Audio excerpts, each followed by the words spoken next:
आणि आज जिल्ह्यांमध्ये काय घडलं ते आपण पाहूया।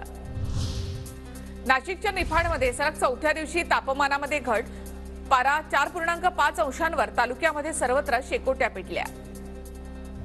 नांदेडमध्ये पाणी टंचाई निर्माण होण्याची शक्यता, सध्या जिल्ह्यातील प्रकल्पांमध्ये 66% पाणीसाठा उपलब्ध, नागरिकांना पाणी जपून वापरण्याचं आवाहन।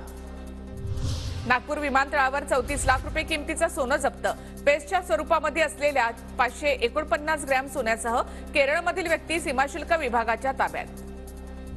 अहमदनगरच्या भाजी मार्केटमध्ये भाज्यांचे दर कोसळले, दराभावी शेतकऱ्यांकडून रस्त्यावर मेथी फेकत संताप व्यक्त, मेथीला केवळ 50 पैसे जुडीप्रमाणे दर मिळाल्यानं शेतकरी हताश। सिंधुदुर्गच्या सावंतवाडी रेल्वे स्थानकामध्ये लाक्षणिक उपोषण, टर्मिनस जलद गतीने पूर्ण करण्याची मागणी, कोकण रेल्वेचे शिल्पकार प्राध्यापक मधु दंडवते यांचं नाव टर्मिनसला देण्याची मागणी। नांदेडमधील विविध चोरीच्या घटनांमधील जप्त केलेला मुद्देमाल फिर्यादींना सुपूर्द, प्रजासत्ताक दिनाच्या निमित्तानं पोलिसांकडून 3 कोटींचा मुद्देमाल तक्रारदारांना परत।